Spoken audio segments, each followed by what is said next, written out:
Boa tarde, honrada mais uma vez estar com vocês no programa Triálogos. Hoje nós vamos tratar de um tema, todos são relevantes e importantes, mas esse em especial. Nós vamos falar hoje sobre círculos de cultura de paz e prevenção ao suicídio. Para estar conosco nessa tarde, trouxemos Beatriz Laurindo, que vai me ajudar na mediação, especialista em meio ambiente, empreendedora social e ativista da cultura de paz. Boa tarde, Lúcia. Boa tarde a todas as amigas aqui presentes e aos amigos também que estão nos assistindo. Obrigada de estarmos juntas mais uma vez.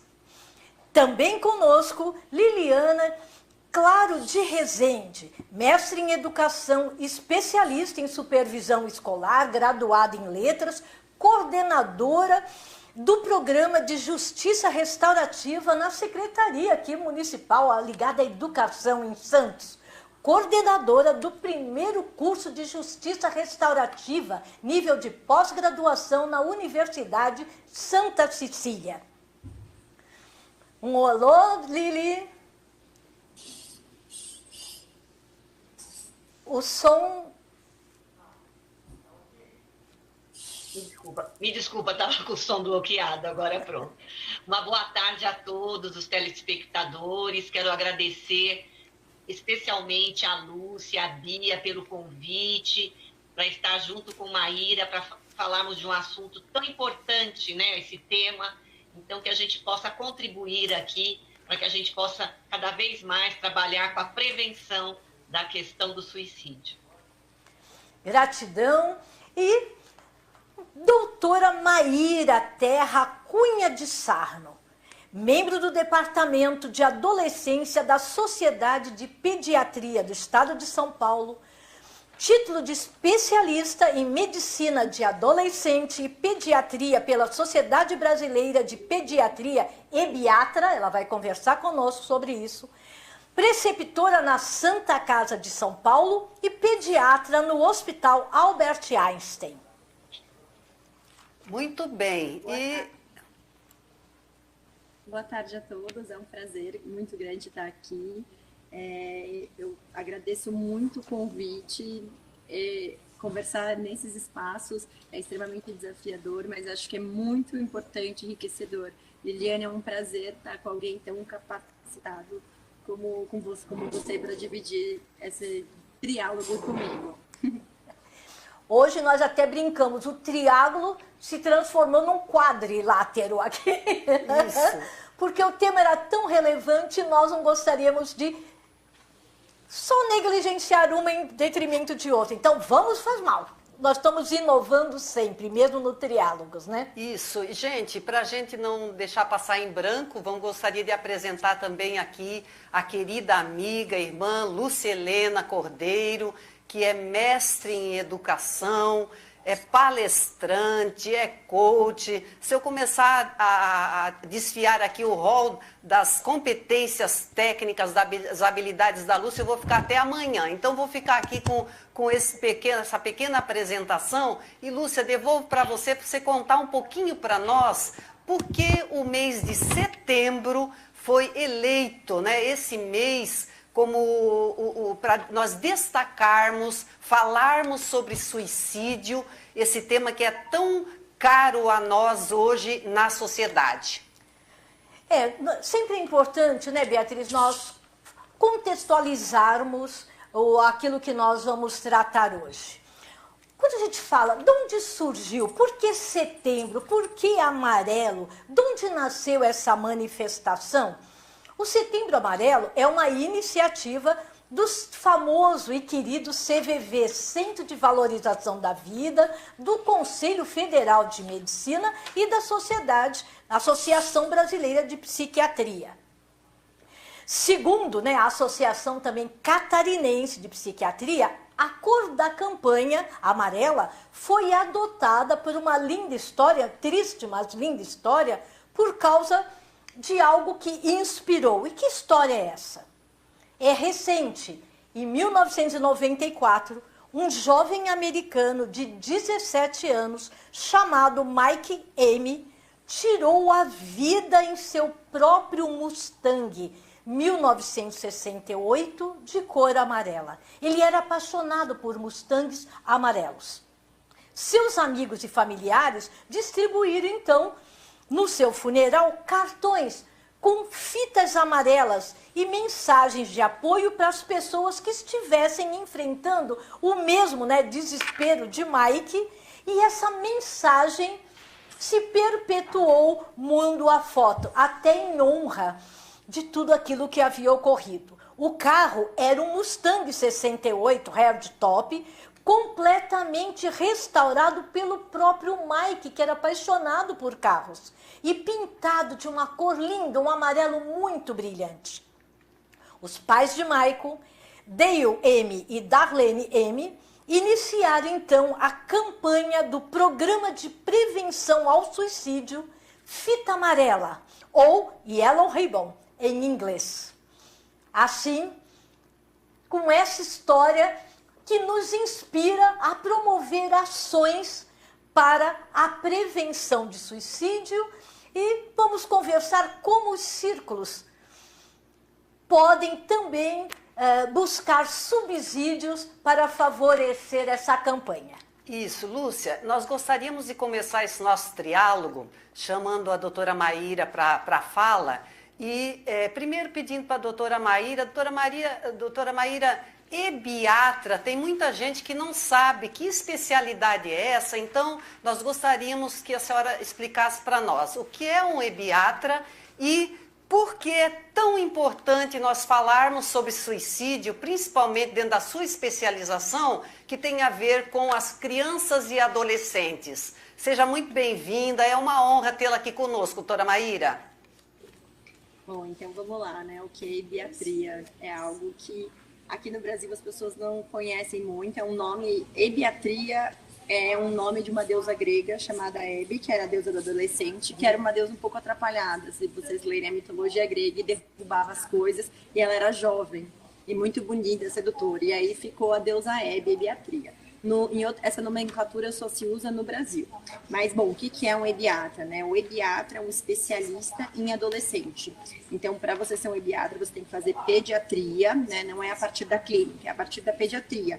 O que faz muito sentido, porque o pediatra tem esse olhar um pouquinho mais acalentador, cuidador. Então, em vez de eu fiz pediatria, eu sou pediatra, e em vez de eu fazer cardiopediatria, que especializa no coração, especializa no rim, no estômago, eu resolvi fazer ebiatria, que é a medicina do adolescente.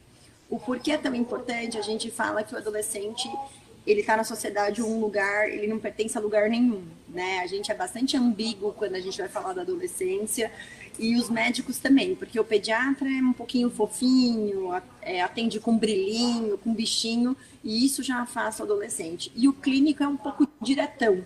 A gente acha que essa idade merece um olhar bastante específico e uma linguagem completamente diferente. Então, a gente tira a mãe da sala, a gente dá essa liberdade, e é isso que faz um ebiatra. E, bom, é isso.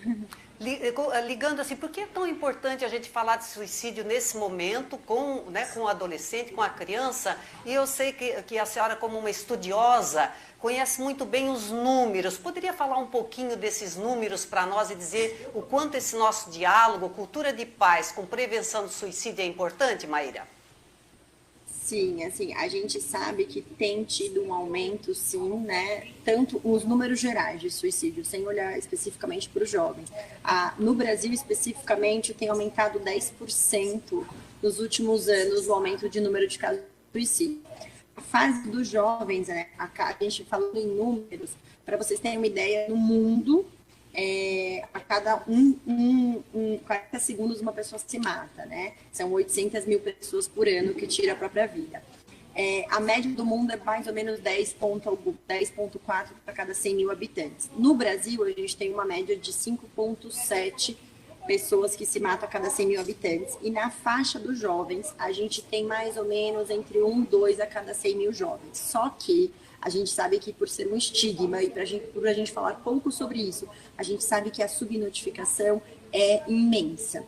Então, a gente tem que olhar para esse número sabendo que ele é muito maior, principalmente quando a gente fala de jovens, porque um jovem que comete um acidente de carro a uma velocidade de 200 por hora, né?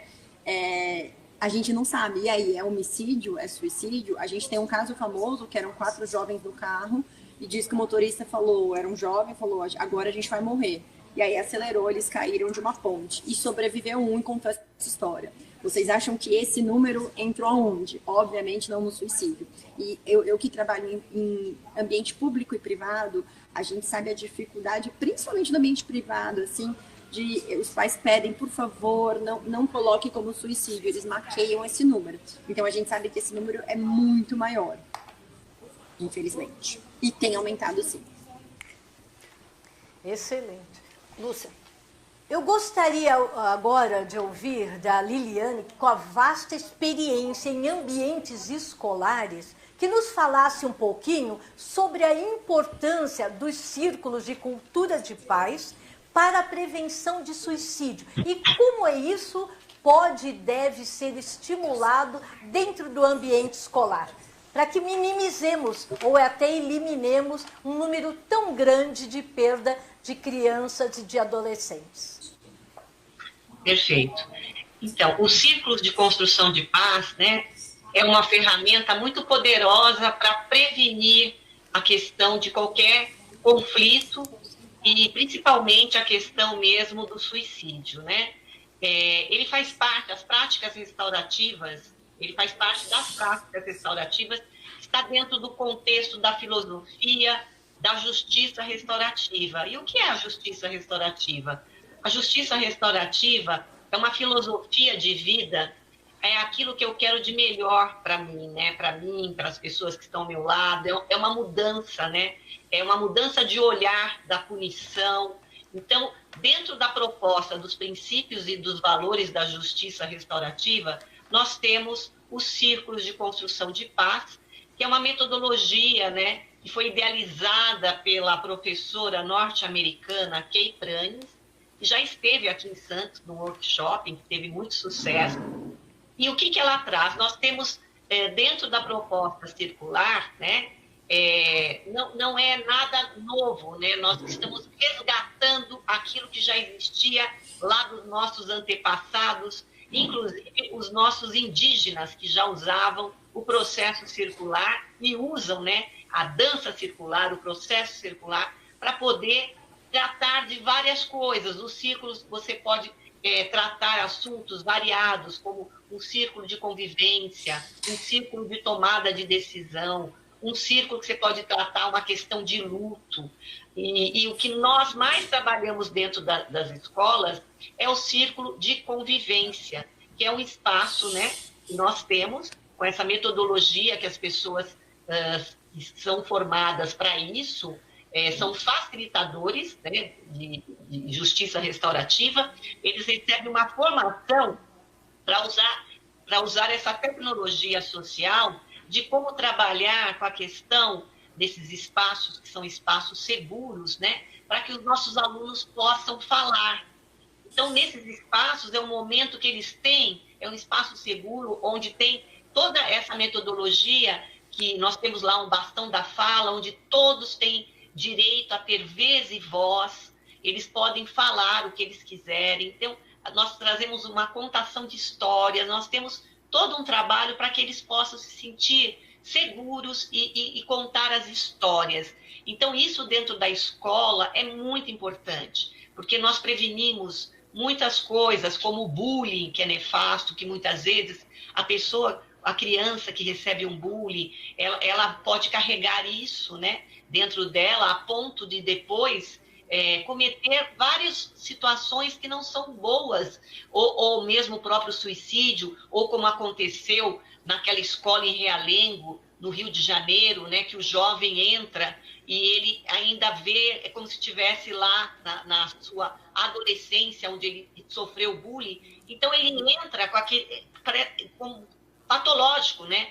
Ele entra com aquele olhar de que ele estava ali e ele começa a matar vários estudantes, principalmente as meninas, que depois, né, a carta que ele deixa mostra o motivo. Então, a gente, dentro das escolas, nós trabalhamos com essa proposta dos círculos. E para isso nós já temos em 3 escolas a implementação desses núcleos de construção de paz.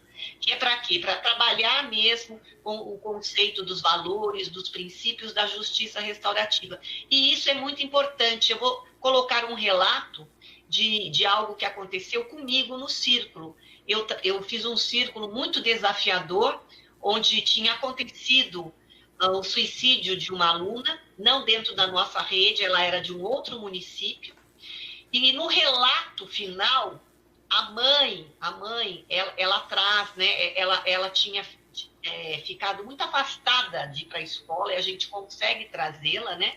Para falar da dor, dos sentimentos todos, né? Da perda, inclusive, ela teve câncer de seio, uma série de situações. E na última rodada do processo circular, ela traz um relato muito forte para nós. Ela fala: se na escola da minha filha tivesse esse trabalho que vocês estão oferecendo dentro das escolas, provavelmente ela não tinha tirado a própria vida. Porque um dia antes, ela procurou a diretora da escola para conversar com a diretora, e a diretora falou que não tinha tempo para atendê-la. E a própria diretora depois chamou essa mãe e contou esse fato para ela. Então a mãe estava assim muito assim, ficou muito decepcionada, né, com a situação, com a escola. E nesse momento, né, depois de muitos anos, né, quando nós chamamos ela, porque o filho, que também tentou tirar a vida, ele continuava na nossa escola e começou a dar alguns problemas, porque ele e a irmã tentaram tirar a vida, ela morreu e ele ficou. A irmã tinha 12 anos e ele 8. Então eu fui chamada para fazer esse círculo, porque esse menino já começou a dar evidências muito sérias dentro da escola. E nós não sabíamos da história dele, só rotulávamos esse aluno, que ele era agressivo, que ele não queria estudar. A partir do momento que nós conhecemos a história dele, realmente tudo mudou. Então, a justiça restaurativa, a proposta dos círculos, Lúcia, ela vem muitas vezes a salvar vidas, para resgatar o humano. E é isso que nós estamos trabalhando dentro das escolas municipais e também estaduais. Hoje já é uma política pública interinstitucional na nossa cidade.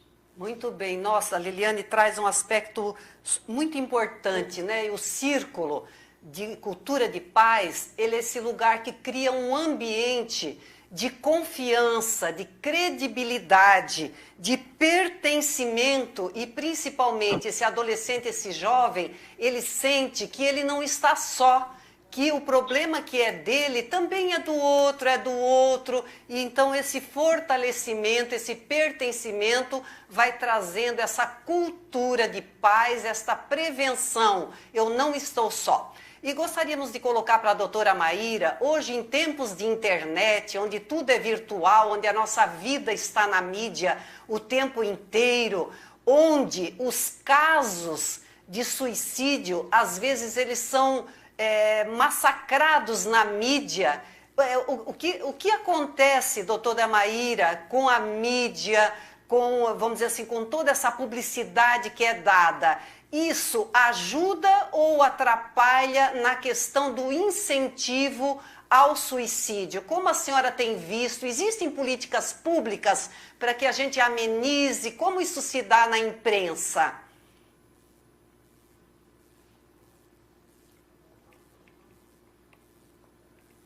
Abre o microfone, Maíra, está fechado. Desculpa. Por gentileza, desculpa. Desculpa. Esse é um grande mito, né, que a gente ouve muito, que se a gente falar sobre isso, expor isso, seja numa roda de conversa, seja na mídia, a gente vai incentivar o suicídio. E esse medo, ele vem de uma teoria que é muito estudada, que a gente, toda vez que a gente vai falar sobre como deve se expor e se tem que expor o suicídio, que é chamado efeito Werther. Esse Werther é homenagem a um livro do Goethe que foi publicado no século XVIII na Alemanha, que chama O Sofrimento do Jovem Werther, né, que é do Goethe. E esse jovem sofre, e aí ele se mata no final do livro por um amor não correspondido. Quando foi publicado esse livro, muitos jovens leram, se identificaram e acabaram também se matando com a espingarda, que é a forma que o jovem se mata.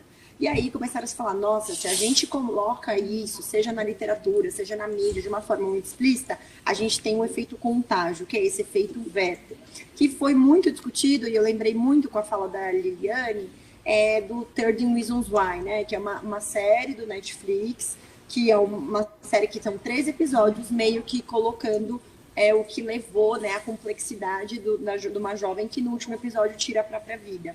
E aí foi muito discutido isso quando, nossa, isso vai incentivar que o jovem se mate e tudo mais. E realmente teve um aumento da procura, né, do uso, mas o benefício é muito maior porque abriu o diálogo, né, quando a gente quebra o silêncio. E aí tem algumas formas de falar, e isso é regida por políticas públicas. Isso é muito bonito, né, porque é o sistema de saúde entrando também na mídia, né, se colocando como é que é uma política pública e de saúde, né, não deixa de ser. Então, faz todo sentido a gente estar conversando com um profissional de saúde e pessoas que também fazem parte dessas políticas públicas. Dentro do Ministério da Saúde tem uma portaria que fala sobre o efeito Werther, e ele coloca que a gente tem que falar sobre isso, mas respeitando algumas normas que são evitáveis. Então, por exemplo, o sensacionalismo é sempre prejudicial, né? Então, você colocar na matéria, na primeira página, o sensacionalismo, e aí como é que é um sensacionalismo alarmismo? Mostrar um método, né? Mostrar cartas de despedidas, mostrar, por exemplo, ela se matou dessa janela e ficar mostrando a janela, como é que deixou o quarto, sabe? Isso instiga e não leva a discussão para lugar nenhum, né? E outra coisa é ficar minimizando as causas. Então, ela se matou porque terminou com o namorado. Porque daí tem esse momento que o jovem se identifica. E a gente sabe que não é porque terminou com o namorado, não é uma conjunção de fatores que por isso que precisa de dança, círculo, histórias para a gente conseguir resgatar e pincelando todos esses fatores. Então, a gente tem que tomar cuidado que às vezes a mídia coloca como uma coisa muito, foi por causa disso, foi porque não passou na faculdade, e a gente sabe que não é isso. Então, se a gente respeitar sem alarmismo, sensacionalismo, sem divulgar um método, a gente está promovendo saúde. Essa é a melhor maneira da gente evitar o efeito Werther. E já foi comprovado que quando a gente faz com responsabilidade, a gente está evitando o suicídio. E tanto que o Netflix, quem viu a série no começo, e eu vi até por uma questão de ser profissional da área, mostrava a Hannah, que é a personagem principal, que se mata se cortando com gilete, mostrava a cena e tudo mais. E aí o Netflix voltou atrás, porque colocaram isso, e aí o Netflix falou, legal, eu instiguei, quebramos o silêncio, é preciso falar sobre isso, mas de maneira responsável. Então quem olhar, quem tiver o interesse de entrar no Netflix e ver, eles tiraram a cena da Hannah se cortando, porque isso é uma forma de sensacionalismo, mostrar o método, e aí não leva a discussão para um lugar que a gente quer, né? Muito bem. Interessante as colocações, porque nos levam à reflexão de que, sejam matérias, filmes, etc., os próprios círculos de construção de paz vão além de uma metodologia avançada. É uma ampliação de estado de consciência do que nós podemos fazer para contribuir, para minimizar essas dores, principalmente entre os nossos jovens, né? Então, eu gostaria de ouvir da professora Liliane, além dos espaços, ambientes escolares, pela sua experiência, você já esteve até no exterior, buscando, né, novas formas de aplicação dessa cultura, onde você acha que aqui na Baixada Santista nós já poderíamos exponenciar essa rede do bem? Bom, nós já estamos fazendo isso, né, Lúcia? A justiça restaurativa, quando foi pensada, né, dentro do nosso município, já foi pensado de uma maneira interinstitucional, não apenas na educação, né? Perfeito. A doutora Mônica Mumi, que deu a formação, que começou o trabalho aqui, ela já tinha feito uma experiência em São José dos Campos, implementando apenas na educação.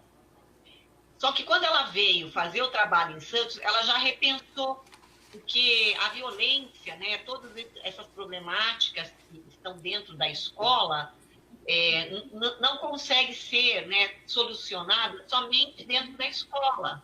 Nós precisamos ter uma rede, né, de garantia de direito para para esse jovem, para essas crianças, né? Então, aqui a Maíra, que é da área da saúde, né? Muitas vezes tem alguns problemas sérios, né? Com o aluno, e quando a gente tem que ter um olhar para além dos muros da escola, porque muitas vezes o problema daquele aluno, né, que acha que ele é hiperativo, que precisa tomar Ritalina, muitas vezes nós tivemos um caso de um aluno que foi tratado assim e ele acabou sendo evadido da escola e lá fora, né, o próprio tráfico adota e ele acabou a violência toda trazendo para a própria sociedade com a morte de um médico e de um agente socioeducativo da Fundação Casa, né?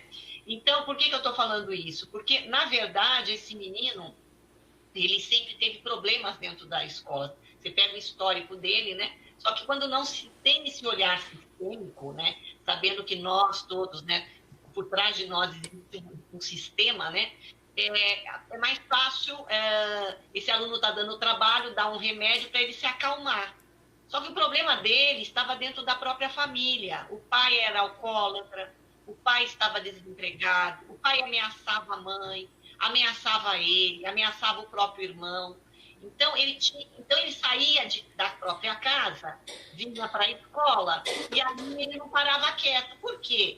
É hiperativo? Não, porque a mente dele ficava na casa dele, porque ele tinha medo que o pai matasse a mãe. Olha a situação, né? Bem complexa. Então, por isso da importância, né, de trabalharmos interligados, né, dessa maneira, abrangendo outras redes, né, secretarias que são importantes, como a Secretaria da Saúde, a Secretaria da Assistência Social, a própria Segurança Pública, o próprio Judiciário. Foi tudo isso que nós trabalhamos, né, que a Mônica trabalhou, com essa formação interinstitucional. Porque um problema que acontece com alguém, com um jovem, com um aluno de escola, não é um problema só da família, um problema nosso. É uma responsabilidade coletiva do próprio Estado. Então, isso é muito importante. Por isso que dentro da proposta da justiça restaurativa hoje, nós estamos disseminando, né, os núcleos de justiça restaurativa, onde que nós já temos implementado. No próprio judiciário, a própria doutora Renata Guzmão já faz um trabalho de excelência, né, tratando, né, esses agressores, né, são agressores de mulheres, que são que usam, né, a questão do entorpecente, o uso de drogas. Então, ao invés de penalizar, né, o que você oferece?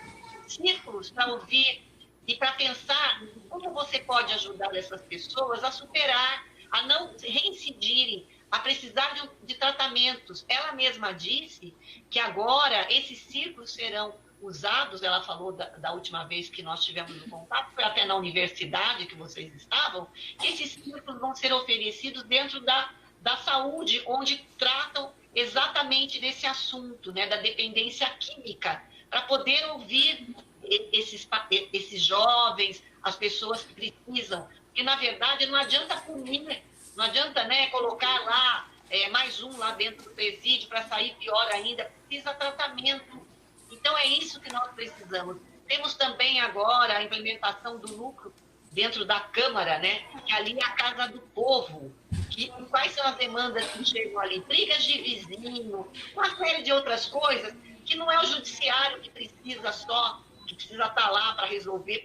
Isso pode ser resolvido de uma maneira, né, sensata, oferecendo a proposta de diálogos, da não punição e de nada que possa reparar o dano, né?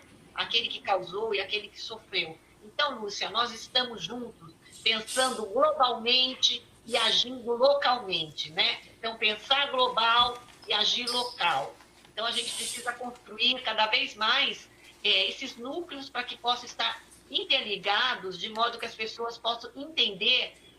Eu assisti outro dia um vídeo dos Estados Unidos, onde eles já estão tão avançados com essa questão da implementação dos círculos de construção de paz, que não há facilitador. Os próprios alunos, quando surge alguma coisa, eles convidam os pares para conversar, para dialogar, para resolver aquele problema. Olha que coisa linda, né? Já pensar dentro da educação nessa forma de resolver sem violência, sem briga, mas por meio do diálogo. E é nisso que nós acreditamos. E levar para a educação essa semente é fundamental para uma mudança de cultura punitiva. Muito bem, Liliane traz também esse aspecto relevante, que o problema do suicídio, o problema da violência, ele não é unicamente da escola, não é unicamente da saúde, da assistência social ou da segurança. Ele é da sociedade. E nós costumamos dizer que nós somos parte do problema e também devemos ser parte da solução. E a cultura de paz, o Círculo Cultura de Paz, ele é um instrumento importante para nós trabalharmos esses valores sociais, esse acolhimento. E nós traríamos agora para a doutora Maíra a seguinte questão. Nós, na sociedade, verificamos no número de suicídios que isso tem a ver, doutora Maíra, com idade, com sexo, com gênero, né? Com gênero, tem a ver com raça, tem a ver com cultura. O suicídio se dá em algum grupo específico ou ele acontece de forma generalizada? E quais são as causas mais abrangentes que levam alguém a pensar ou a tirar a sua vida, doutora Maíra? Perfeito. Eu vou tentar responder e contar assim, duas coisas que eu queria pontuar da fala da Liliane, que ela falou bastante, né, do TDAH, dessas crianças que a gente vai marginalizando, né, falando, e são, às vezes são pedidos de ajuda, né, essa criança muito agressiva, ela tá falando pra gente e a gente não consegue puxar essa cordinha, né, colocar ele nesse ciclo. E com certeza é um problema social. Toda vez que eu falo de suicídio, eu sempre cito a frase da Eliane Brum, uma jornalista que eu gosto bastante, e que tem 2 artigos bem interessantes sobre suicídios, inclusive nos jovens, um de 2017, outros dos jovens de Altamira, de 2020. E ela fala assim, quando os jovens se matam, eles estão dizendo sobre algo, uma época que eles não viverão. Então, eles estão dizendo sobre uma sociedade que eles não querem viver, né? Então, se isso não é responsabilidade social de todos nós, né? Se a gente não se sente parte, que a gente está construindo esse futuro, né? Que faz parte de política econômica, ambiental, política e social, né? Eu acho isso, essa conversa é de todos nós. A gente tem responsabilidade de sim, cada jovem que se mata, a gente tem que questionar o porquê, né? E o que a gente está fazendo com a sociedade, a gente está construindo que ele decide não viver. E aí, quem são essas pessoas, tentando puxar a resposta, quem são essas pessoas que decidem não viver? Pelas estatísticas, e novamente eu falo em subnotificação, mas o que a gente sabe pelas estatísticas, que homens se matam mais que mulheres. Isso no mundo inteiro e no Brasil também. É quase 4-1, a cada 4 homens, uma mulher se mata. E o que chama atenção é que mulher tenta mais, e tenta muito mais. As mulheres tentam quase 60%, 70%, em subconto 70% em relação aos homens, desculpa. Então, como assim, né, que balança é essa? Normalmente, quando os homens tentam, eles vão por métodos mais agressivos e mais efetivos. Então, homens, normalmente, quando usam métodos, a gente fala em arma de fogo, enforcamento, ou pular de grandes alturas, enfim, precipícios, etc, etc. As mulheres, a grande maioria das mulheres, a causa mais comum de tentativa de suicídio entre as meninas e mulheres é intoxicação, né? Seja por agrotóxicos, seja por medicação mesmo, né? E normalmente elas tentam 1, 2, 3 vezes, que também é um pedido de ajuda, né? Então, é a cordinha